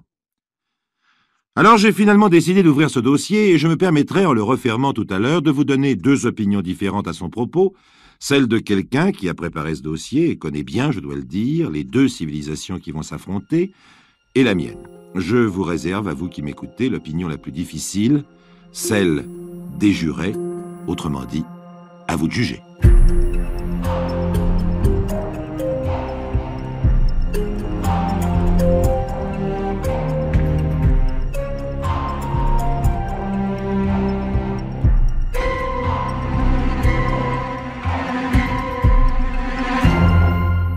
Nous sommes en 1923, l'une des années folles dans le monde comme à Londres. À Londres, il existe à cette époque un endroit fou où se rencontrent les heureux, les riches, les désœuvrés, les duchesses et les fils de rois, le Savoy Hotel. Dans l'un des grands salons, à l'heure du déjeuner, les petites tables regorgent du scintillement de l'argenterie, des lumières de cristal et des bijoux de femmes. On parle, on rit, on discute de choses sans importance avec le plus grand sérieux. Les voix sont feutrées, élégantes, la musique douce. Le chef d'orchestre, en queue de pie, fait le tour des tables, son violon vissé sous le menton, courbant le dos vers les décolletés, un sourire de commande aux lèvres. Il s'approche d'une table. Les plats sont intacts, une jeune femme l'occupe. Elle est jeune, très belle. Une merveilleuse robe de lamé, une fourrure négligemment jetée sur les épaules, des yeux très grands, très bleus, des bijoux de reine, mais un regard désespéré. Le chef d'orchestre a l'habitude. Ce n'est sûrement pas grave.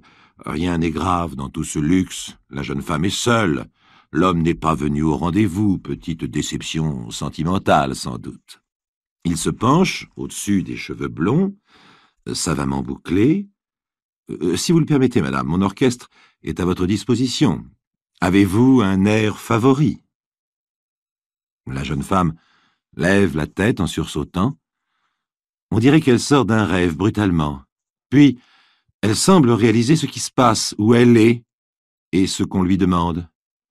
L'homme, toujours courbé, infiniment aimable, attend. Il attend qu'on lui réponde « Jouez-moi Valse de Vienne » ou n'importe quoi d'autre. Mais le silence s'étire, et lorsque la jeune femme le rompt d'une voix claire mais sans expression, c'est au tour du chef d'orchestre de sursauter. « Je vous remercie beaucoup, mais mon mari a décidé de me tuer dans les 24 heures, et je n'ai pas le cœur à écouter de la musique. » Quand on est chef d'orchestre au Savoy, depuis aussi longtemps que Ronald Milton, on en a entendu d'autres. Pourtant, Dieu sait le nombre d'excentriques qui hantent les salons de l'hôtel. Mais ça, le chef d'orchestre ne l'a jamais entendu. La jeune femme n'ajoute rien et son regard se perd à nouveau dans le vague. Alors, avec le fruit d'une longue habitude, Ronald Milton s'incline profondément en répliquant « Je souhaite que vous soyez ici demain, à la même heure, madame. » En reprenant son violon et son air compassé, il s'éloigne discrètement. Quelques minutes plus tard, la jeune femme est rejointe par son mari. Aucun doute à ce sujet, c'est bien le mari. Il porte une alliance, la jeune femme aussi, et une certaine tension s'établit entre eux dès qu'ils sont ensemble. De loin, les employés de l'hôtel perçoivent les éclats polis mais violents d'une discussion entre eux. L'homme veut danser, sa femme ne veut pas. Il insiste assez brutalement, avec un manque de courtoisie que n'arrive pas à dissimuler son smoking impeccable et sa silhouette de dandy. La jeune femme a l'air très en colère. Manifestement, il se passe à cette table quelque chose de beaucoup plus sérieux qu'une simple querelle d'amoureux. À un moment même, on entend distinctement la voix de la femme qui domine presque le flot des violons. « Si vous insistez, je vous casse la bouteille sur la tête. » Le drame, car il y aura drame, se passera effectivement 24 heures plus tard, au cours de la nuit suivante. Il est inévitable, seuls bien sûr, les deux partenaires le savent. Il est temps maintenant, avant qu'éclate définitivement cette situation, d'une façon d'ailleurs qui vous surprendra, il est temps de vous expliquer pourquoi elle va éclater, de vous présenter ce couple étrange qui va justifier mon préambule de tout à l'heure. Elle, tout d'abord. C'est une Française, Marguerite Laurent. Jeune parisienne de 20 ans, belle, intelligente, issue d'une famille bourgeoise qui, à l'époque déjà, à l'avant-garde de la libération des mœurs, accordait à sa fille une liberté exceptionnelle. C'est en profitant de cette liberté que Marguerite avait rencontré l'homme de sa vie. Une réception au printemps de 1922 dans les jardins de l'ambassade égyptienne à Paris. Lui, il a 22 ans, il est égyptien et très riche. Fils d'un ingénieur célèbre dans son pays, fondateur d'une association philanthropique, le père avait reçu des autorités égyptiennes le titre de bey, et à sa mort, son fils, Fahmi, avait hérité du titre et d'une fortune considérable. Fahmi vit comme un prince.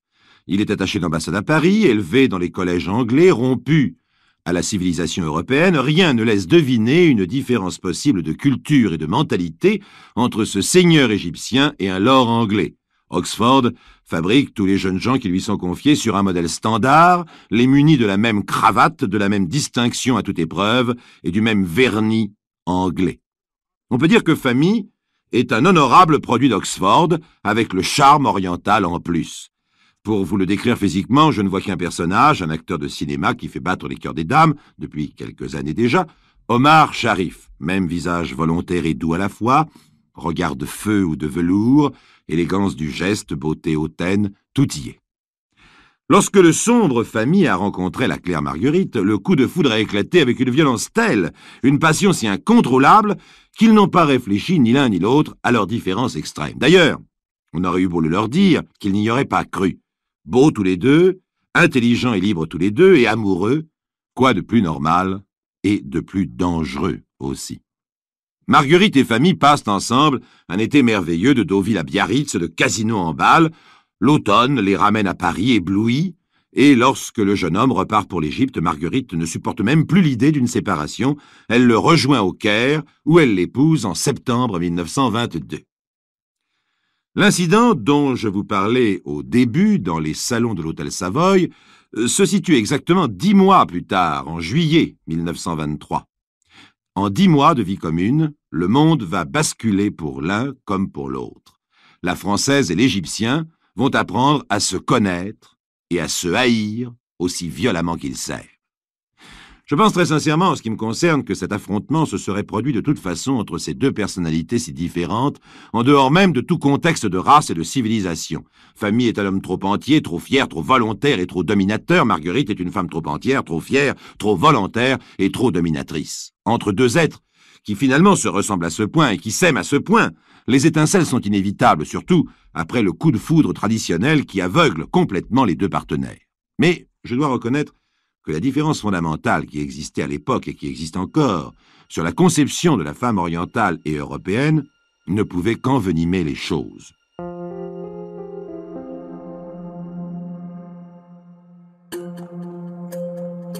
Les récits extraordinaires de Pierre Bellemare, un podcast Europe 1. Ce qui se passe ce jour-là au Caire, le matin du fastueux mariage de Marguerite Laurent et de Famille bey d'Égypte, nous l'avons appris par des correspondances que la police retrouva à l'époque et par des témoins. Notamment l'un d'entre eux, Saïd Enani, secrétaire particulier de Famille, confident, ami, âme damnée même, dont le principal rôle semble avoir été celui de maintenir à tout prix son jeune maître dans le respect des traditions arabes, avec peut-être un peu trop de fanatisme et d'efficacité. Marguerite débarque dans une ville inconnue qui n'a rien de tout ce qu'elle aurait pu imaginer. Elle y débarque le jour même de son mariage, attirée dans un guet-apens qu'elle ignore et dont elle serait incapable de comprendre le sens si elle le connaissait. En effet, elle a reçu un télégramme de son amant qui a motivé son départ précipité de Paris. Ce télégramme, c'est le secrétaire qui l'a envoyé au nom de son maître, et il dit ceci: « Je suis gravement malade et crains que mes jours ne soient en danger. Je veux t'épouser maintenant. Viens, le temps presse. Aucun homme au monde ne pourrait t'aimer comme je t'aime. » Or, ce n'est pas vrai. Famille n'est pas malade, mais son roué secrétaire lui a conseillé cette astuce pour attirer la jeune femme au Caire et activer le mariage.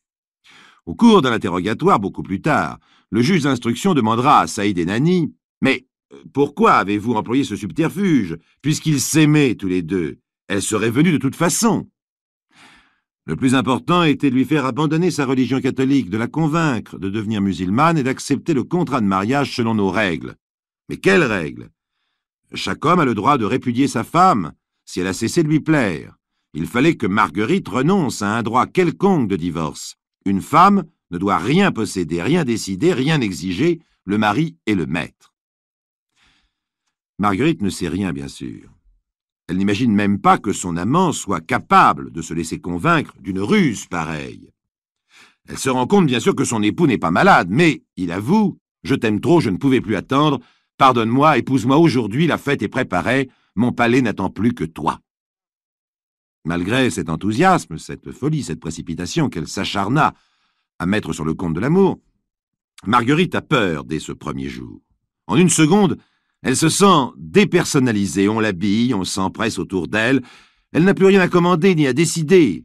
La robe est là, étrange et séduisante, brodée d'or. Les parfums sont imposés, les bijoux aussi. Une nuée de femmes l'entoure, dont elle devine mal les fonctions: servante, cousine, sœur, esclave, maîtresse. La même admiration les confond toutes devant son mari, qui lui semble tout à coup inconnu, vêtu des vêtements traditionnels. Lorsqu'elle signe, devant des hommes empressés le contrat de mariage qui fait d'elle une chose répudiable et sans bien personnel, elle sait déjà que rien ne sera plus comme avant, que c'est elle qui va devoir s'adapter, céder, comprendre. Elle sent que tout le monde attend, et son mari le premier, qu'elle devienne quelqu'un d'autre, qu'elle devienne une femme musulmane. Mais il est trop tard. Le tourbillon a fait son œuvre. Marguerite Laurent est devenue Lalla Famille, ce qui n'a rien à voir avec Madame Famille, traduction littérale, mais fausse. Voilà. La vie qu'elle va connaître désormais dans cette ville des mille et une nuits va devenir insupportable pour son éducation, son intelligence de française et le respect qu'elle a de sa condition de femme. Le Nil n'a rien à voir avec la Seine, les 400 mosquées de Touloun, d'Aran ou d'El-Azhar avec Notre-Dame. Les murs de la citadelle du Caire ne sont pas les Champs-Élysées. Le secrétaire, l'efficace Saïd Enani, harcelé de questions par le juge d'instruction britannique, niera plus tard que Marguerite ait reçu de mauvais traitements, des menaces, ou que son mari l'ait réduite en esclavage. Mais au cours du procès, un certain nombre de documents faisant partie de la correspondance privée de Famille, son mari, circulèrent entre les mains du jury. L'une de ces lettres, adressée par Famille à sa sœur, disait ceci. « En ce moment, je suis en train de faire son éducation. Hier, par exemple, je ne me suis pas présenté ni au déjeuner ni à dîner. Je l'ai également laissée seule pendant le concert de musique orientale. J'espère ainsi qu'elle apprendra à respecter mes désirs. Avec les femmes, il s'agit de se montrer énergique et de ne rien leur concéder. » Ce dressage dont parle souvent Famille tourne à la catastrophe. Marguerite ne cède pas, se révolte, et sa résistance atteint une sorte de paroxysme lors d'un voyage à Londres, le premier depuis son mariage, où elle retrouve brutalement la civilisation qui est la sienne, où elle se reconnaît à nouveau en tant qu'individu parmi d'autres individus. Elle récupère son personnage, sa force, son caractère. En un mot, à Londres, elle est Madame Famille et elle a des droits. En une journée à l'hôtel, les choses se précipitent. Si elle dit si froidement au chef d'orchestre du Savoy « Mon mari a décidé de me tuer dans les 24 heures », c'est parce qu'elle en est convaincue. En effet, la veille au soir, au cours d'une querelle plus violente que les autres, son mari s'est de nouveau écrié « Si tu ne cèdes pas, je jure sur le Coran que je te tuerai, que tu mourras de ma main. » Or, il y a dans un tiroir de la chambre de son mari un pistolet, lourd, parfaitement entretenu, chargé en permanence et menaçant. Le couple vient maintenant de quitter le salon de l'hôtel Savoy et de regagner ses appartements. Les portes claquent, des éclats de voix jaillissent jusque dans le couloir. Les domestiques n'osent guère intervenir au Savoy, les clients sont rois et la discrétion est de rigueur. Le soir tombe. Après quelque temps de calme inquiétant, la querelle reprend. L'une des fenêtres de l'appartement est ouverte. Un coup de feu claque. Nouveau silence. Puis, un autre coup de feu plus étouffé. Et le silence revient. Définitivement. L'histoire courte et violente de ce mariage difficile entre l'Égyptien Famille et la jeune Française Marguerite Laurent vient de se terminer brutalement sur le somptueux tapis d'un appartement du Savoy de Londres. Un corps sans vie y est allongé, celui de Famille, époux dominateur. En effet, c'est l'esclave qui a tué son maître. Meurtre par accident, d'ailleurs, beaucoup plus que prémédité. Marguerite, menacée d'être battue, a saisi le revolver, a tiré par la fenêtre pour faire peur à son mari, le faire reculer. Il n'a pas reculé. Et dans un mouvement instinctif, elle a retourné l'arme sur lui en tirant une deuxième balle. Ce crime passionnel au cours du procès va pourtant prendre une couleur de racisme et d'incompréhension entre les avocats anglais pour la défense de Marguerite, égyptiens pour la partie civile au nom de la famille du B. Marguerite est acquittée. Pour la passion d'abord, la défense audacieuse de son avocat ensuite. Voici la fin de la plaidoirie de Sir Edward Marhall. La grande erreur de Marguerite Laurent est la pire que puisse commettre une femme européenne, épouser un oriental.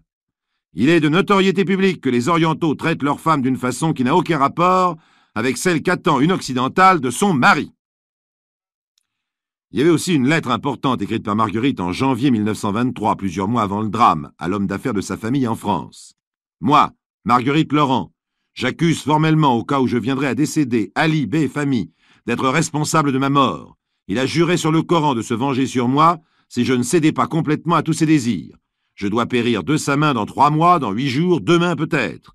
Il a prêté ce serment sans aucun motif déterminé, ni par jalousie, ni après une scène, ni à la suite d'un mauvais comportement de ma part. Je désire et je réclame justice pour moi et l'enfant qui est né. Cet acquittement, approuvé à l'unanimité par la presse londonienne, provoqua une violente réaction de la part de l'ordre des avocats égyptiens qui adressa au premier procureur de la couronne un télégramme de protestation libellé ainsi. Nous accusons Sir Edward Marral, avocat de Madame Fahmy, d'avoir insulté par ses généralisations tous les hommes d'Égypte et du Proche-Orient. Le Caire, 11 septembre 1923. Je vous l'ai dit, je crois très sincèrement que ce drame entre époux aurait pu se dérouler sans l'affrontement de l'Orient et de l'Occident. Ces deux êtres impulsifs et passionnés ne sont pas uniques, ils auraient pu être tous deux chinois, belges, américains, peu importe. Ils se ressemblaient trop pour s'aimer sans drame. Je ne pense pas que chaque mariage entre deux êtres de races différentes et de civilisations différentes soit obligatoirement un échec, surtout à notre époque. Mais je dois vous livrer une autre opinion, celle d'une femme qui a vécu ce problème et connaît aussi bien l'Orient que l'Occident dans ce domaine. Elle pense, cette femme, que la réussite dans ce domaine est une exception, dont elle connaît peu d'exemples, un seul même à sa connaissance, qui a réuni deux êtres si équilibrés, si calmes, si intelligents, si foncièrement humains et compréhensifs, qu'ils ne peuvent être que l'exception qui confirme la règle. Et comme dans tout jugement, il faut tenir compte des deux plateaux de la balance, je me devais de les équilibrer, puisqu'aussi bien ils le seront éternellement.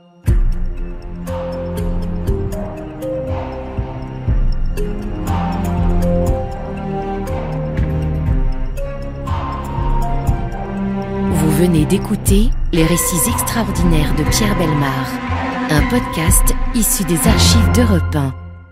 Réalisation et composition musicale, Julien Tarot. Production, Estelle Lafont. Patrimoine sonore, Sylvaine Denis, Laetitia Casanova, Antoine Reclus. Remerciements à Roselyne Bellemare. Les récits extraordinaires sont disponibles sur le site et l'appli Europe 1. Écoutez aussi le prochain épisode en vous abonnant gratuitement sur votre plateforme d'écoute préférée.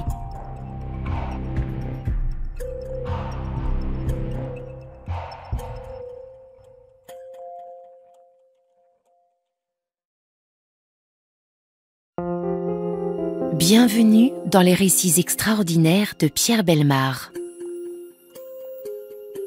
Un podcast issu des archives d'Europe 1. Un matin à Munich en 1971.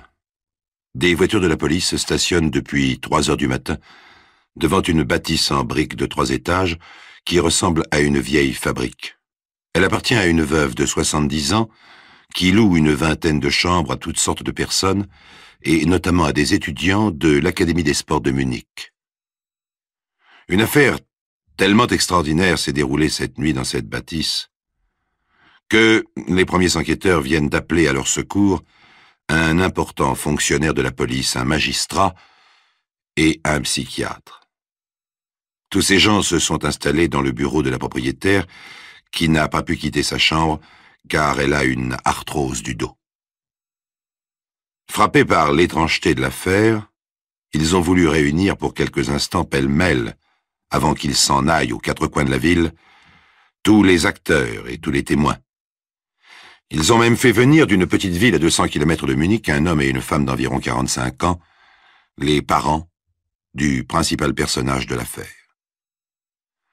Ceux-ci viennent tout juste d'arriver pour entendre, cloués par la stupeur, le récit du drame incroyable dont leur fils est le héros. Maintenant, un enquêteur leur demande « Parlez-nous de votre fils ». C'est la mère qui va répondre, une créature maigre qui fut sans doute jolie, mais qui semble avoir combattu avec ardeur toute féminité. Elle a le visage blanc d'un Pierrot sévère, les cheveux si courts qu'ils sont presque ras, et une robe noire dissimule tout attrait, on la croirait échappée d'un Carmel. Nous avons été très vite, dit-elle, très fiers de notre fils. Elle parle d'un ton monocorde sans faire un geste, sans doute pour mieux contenir une agitation dont les manifestations pourraient paraître déplacées. Armin, dit-elle encore. Armin est le prénom de son fils et le héros de cette histoire. Armin était très doué du point de vue sportif. En cela, il ressemblait beaucoup à son père. Armin, dit le père qui vient de se laisser tomber dans un fauteuil de velours usé, Armin faisait partie, comme moi, des meilleurs sportifs de toute la Bavière. C'est sur le plan intellectuel qu'il était bien différent, explique la mère avec candeur. Le père n'a pas un geste de protestation. C'est un grand bonhomme, fonctionnaire paisible, vêtu de sombre, aux cheveux frisés, poivre et sel. Il semble très affecté par ce qui arrive. Je veux dire, reprend la mère dont le visage blanc ne montre aucune gêne, qu'il a suffi qu'Armin entre au lycée pour que nous nous apercevions très rapidement, les professeurs et moi, mais aussi son père, de son intelligence exceptionnelle. Il paraît qu'Armin était gaucher, remarque l'un des enquêteurs. Oui, mais il s'en est bien guéri. Vous noterez, chers amis, que la mère utilise le mot « guéri » comme si c'était une maladie d'être gaucher. Mais comment ça, demandent les enquêteurs. Eh bien, je lui ai fait faire des quantités d'exercices. Par exemple, je lui lançai une balle qu'il devait rattraper d'abord des deux mains, puis de la main droite. Parlez-nous de ses études, demanda l'inspecteur. Oh, excellente, bien entendu, excellente. Hélas, très vite, il s'est intéressé à la littérature philosophique. Une passion qui le menait de Platon à Marcuse. Le comble, c'est que c'est à ce moment qu'Armin s'est lié d'amitié avec ce Peter. Ils fréquentaient le même lycée. Disant cela, la mère d'Armin se tourne, les sourcils foncés, subitement durs, presque agressives, vers un jeune homme sympathique qui se tient dans un angle du bureau. C'est Peter, le principal témoin du drame. « Qu'est-ce que vous reprochez à Peter » demanda l'enquêteur.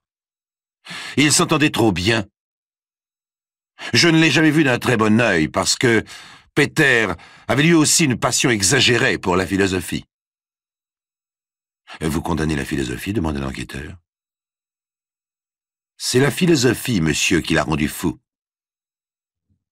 Le psychiatre intervient. « La philosophie ne rend pas fou les philosophes, dit-il. Elle ne rend fou que les malades. » Cette fois, c'est le père qui conclut avec bon sens. « Oh, nous ne sommes pas contre la philosophie, mais cette passion dépassait de beaucoup le niveau de leurs études scolaires. Elle les absorbait trop, ce n'était pas bon. » Inutile, chers amis, de nous étendre davantage sur ce dialogue. Comme vous le voyez, il y a trois personnages.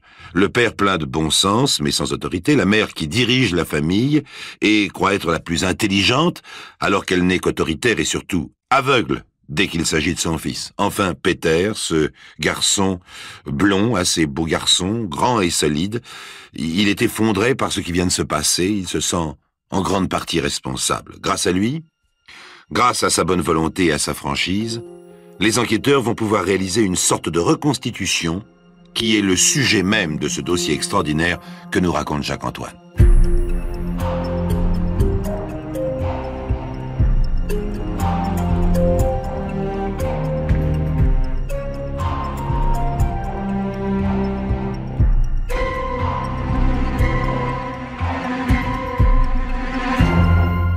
Dans le bureau de la vieille pension de famille de Munich, les enquêteurs apprennent en quelques minutes ce qu'il leur faut savoir sur Armin, le héros de cette affaire exceptionnelle.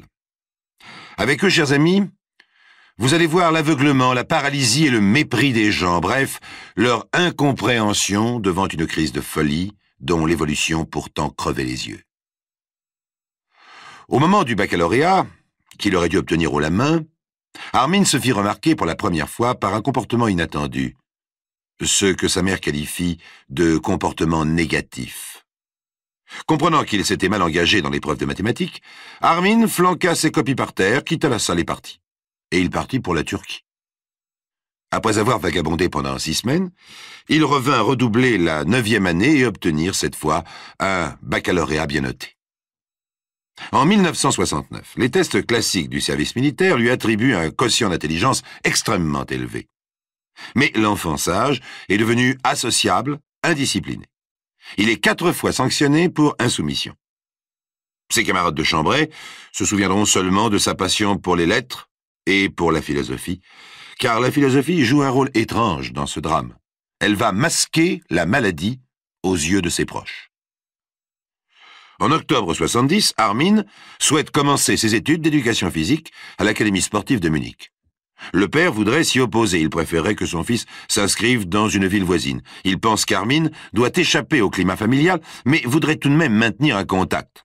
Et il ne peut pas avoir de grandes discussions philosophiques avec son fils, mais il sent que celui-ci va traverser des moments difficiles et que sa présence pourrait l'aider. Hélas, la mère considère l'école de Munich, où s'est inscrit Armin, comme beaucoup plus prestigieuse. Et le père, qui devrait insister, n'insiste pas.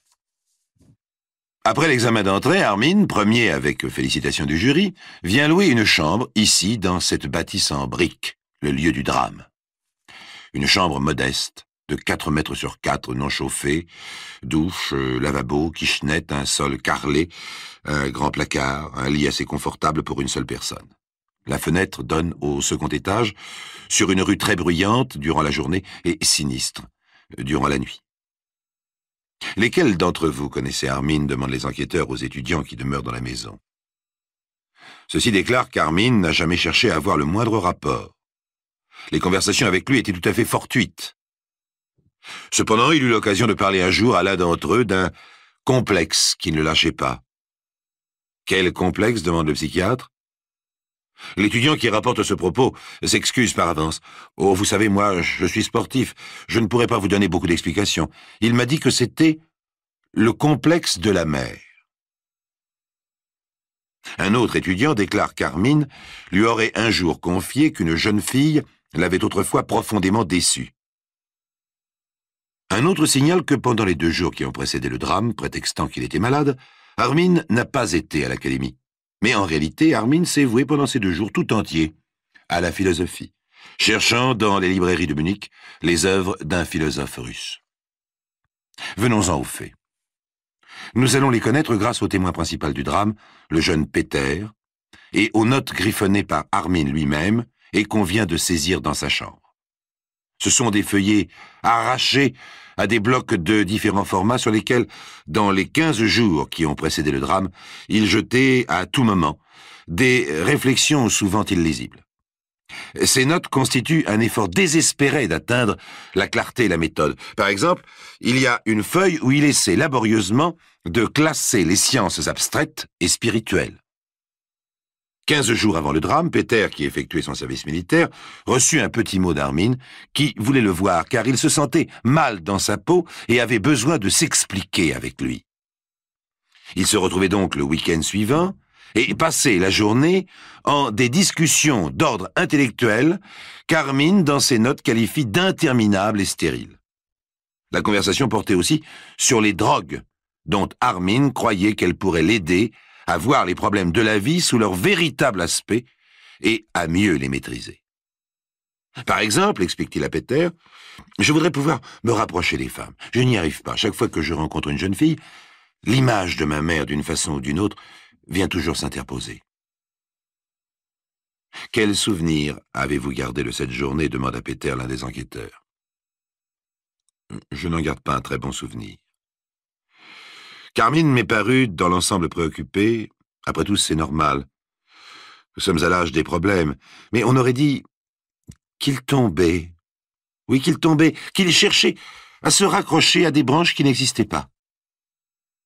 Mais vous n'avez pas songé à entrer en rapport avec son père? Non, il m'avait dit que son père ne le comprenait pas. Mais est-ce qu'il se droguait demande le psychiatre. Oh, rien de bien méchant. Depuis quelques semaines, il avait dû fumer de temps en temps une cigarette de hashish. Continuez. Le week-end suivant, lorsque j'ai retrouvé Armin, celui-ci avait un air absent. Il ne s'intéressait plus du tout aux choses matérielles. Le psychiatre s'agite sur sa chaise. Mais là, il aurait fallu agir, dit-il. Ce détachement du monde, cette rupture de contact, était très mauvais signe. Et pourtant, en vous appelant vers lui, votre camarade essayait de se raccrocher au dernier lien. Qu'est-ce que vous avez fait? Ah, rien. Je savais pas qu'il fallait faire quelque chose. J'ai seulement pensé qu'Armin traversait une mauvaise passe. Alors nous avons occupé notre temps à chercher dans les librairies, toujours des livres de philosophie. Et le soir, dans sa chambre, nous avons fumé 2 cigarettes de hashish. Armin écrivait ses idées sur ses petites fiches. Comme il n'y a qu'un lit, On a dormi ensemble. Et puis hier, on a été voir le concert pop de Frank Zappa. Nous avons gagné le centre de la ville en courant le long de la rivière.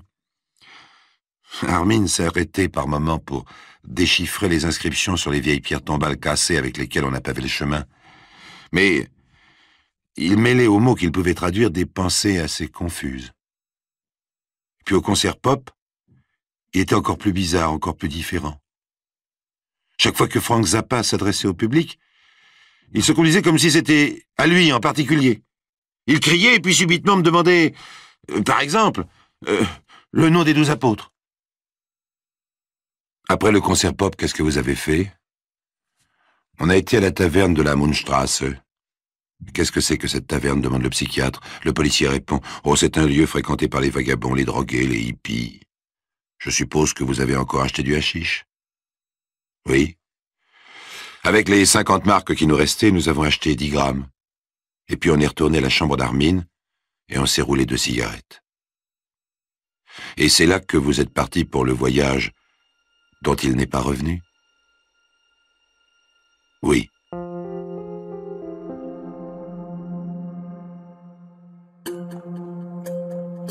Les récits extraordinaires de Pierre Bellemare, un podcast Europe 1. Armin avait emmené pour tout bagage dans le voyage terrifiant qu'il allait accomplir ses inséparables petites fiches pour y jeter des notes et des croquis. Ces croquis, les enquêteurs les ont entre les mains. Ce sont des cercles. Ce qu'Armin appelle ces cercles de problèmes. Au milieu de chaque cercle, il inscrit ses idées subites. Ces cercles sont très révélateurs, explique le psychiatre. Ils sont caractéristiques d'un repli brutal de votre camarade sur lui-même. Une maladie s'était brusquement aggravée en lui, sous vos yeux. Il était en train de s'engager dans une crise très grave, visible. Une anomalie du comportement, un changement aussi rapide de la personnalité sont un symptôme médical évident. Voyons, s'il s'était mis à étouffer, ou à vomir, ou à se paralyser, vous auriez fait quelque chose, appelé un médecin par exemple. Et là, vous n'avez rien fait. Non. Le pauvre Peter n'a rien fait. Il se rendait compte que son camarade ne tournait pas rond. Il pensait qu'il était devenu un peu fou. Mais il ne comprenait pas que ce n'était qu'un début, que la crise pouvait aller plus loin. Il ne savait pas qu'il suffirait peut-être d'appeler sinon un psychiatre, du moins un médecin pour le sauver. Lorsqu'Armin essayait de se lancer dans une nouvelle discussion, Peter, très fatigué, préférait se reposer. Alors les pensées d'Armin changeaient, il pâlissait, son souffle devenait court, il se dirigeait vers la porte pour s'enfuir. Peter s'interposait, parvenait à le faire coucher. Petit à petit, il semblait se calmer, mais il ne dormait pas. Peter, dans un demi-sommeil, l'entendait parler de l'immortalité de l'âme et de la continuité de la vie après la mort. Peter, toujours dans un demi-sommeil, sans doute encore sous l'effet de la drogue, sentait Armin se lever. Mais enfin, il y a pourtant des règles élémentaires, dit le psychiatre. Quand 2 hommes sont sur un bateau et décident de nager, ils ne nagent pas ensemble. Il faut qu'il y en ait un qui reste dans le bateau. Ah, quel dommage que vous ayez fumé ensemble. Donc Armin s'était levé. Il enlevait son pullover, fouillait dans le placard. Il en revenait avec un couteau. Dans une attitude quasi rituelle,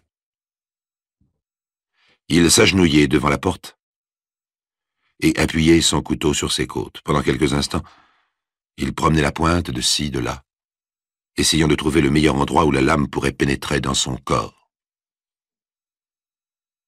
Peter, qui, jusqu'à présent, n'avait fait que noter dans son subconscient la conduite de son ami, était alors brusquement arraché de sa torpeur par la précision et l'horreur du geste. Il se dressait sur son lit et, voyant qu'Armin s'apprêtait à enfoncer le couteau, il criait « Qu'est-ce que vous avez crié ?» demande l'enquêteur. Peter ne se souvient pas. Par contre, les témoins sont là, qui confirment. « Oh oui, il a crié, Ne le fais pas !» Mais au même moment, Armin se laissait tomber en avant, et le couteau disparaissait comme s'il s'enfonçait jusqu'au manche dans son ventre. Peter croyait que son ami venait de lui faire une blague. Il haussait ses épaules et disait « T'es con !» Mais Armin, toujours à genoux, ne bougeait pas. Les yeux de Peter alors s'agrandissaient. Une goutte, puis 2 gouttes, puis 3, puis un filet de sang commençait à tomber sur le carrelage de la chambre. Mais Armin n'était pas mort.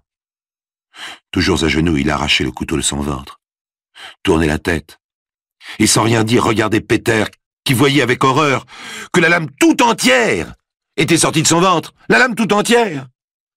Peter bondissait du lit et affolé, il entrouvrait la porte, se glissait dans le couloir, réveillait son voisin. « Qu'est-ce qu'il y a ?» demandait le voisin. « Mon camarade s'est blessé. » Des pas lourds dans la chambre, le voisin se levait. C'était un vieux danseur russe, chauve, avec une moustache grise. Handicapé par un accident de la circulation, le danseur boiteux est devenu chorégraphe, il est bourru et gris.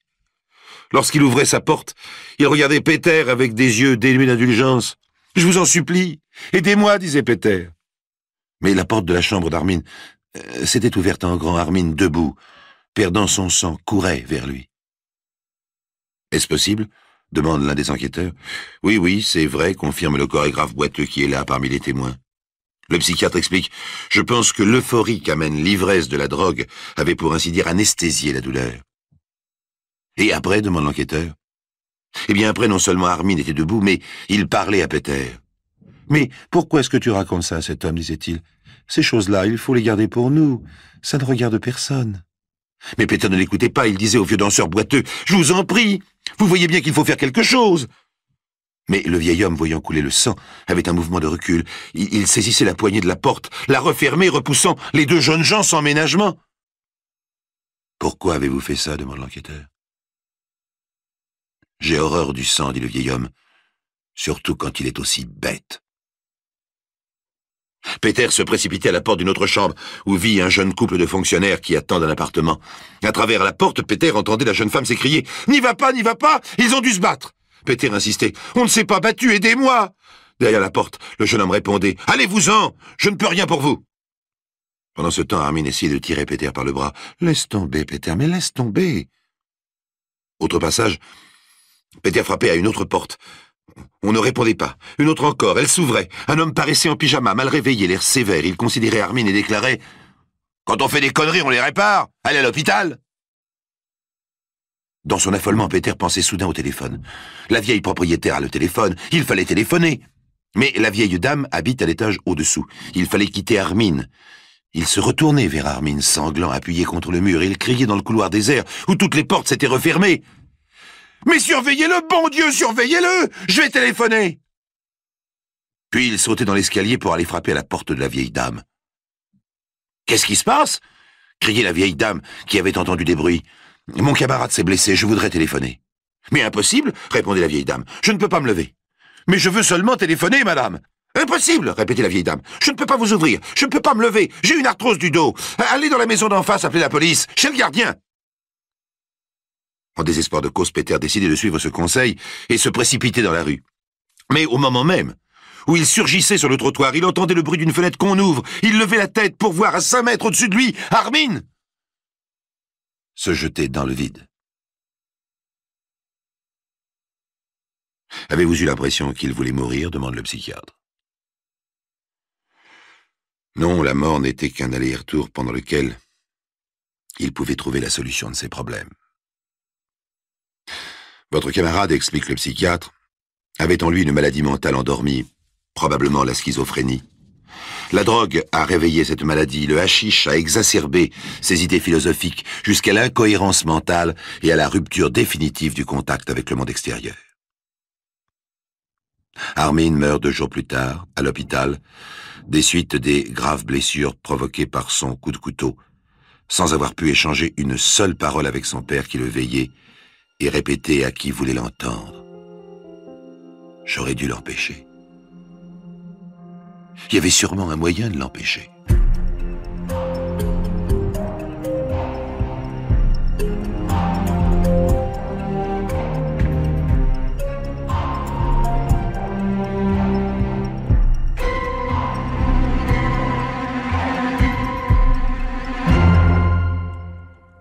Vous venez d'écouter Les récits extraordinaires de Pierre Bellemare, un podcast issu des archives d'Europe 1.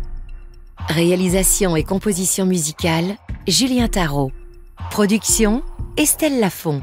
Patrimoine sonore, Sylvaine Denis, Laetitia Casanova, Antoine Reclus. Remerciements à Roselyne Bellemare. Les récits extraordinaires sont disponibles sur le site et l'appli Europe 1. Écoutez aussi le prochain épisode en vous abonnant gratuitement sur votre plateforme d'écoute préférée.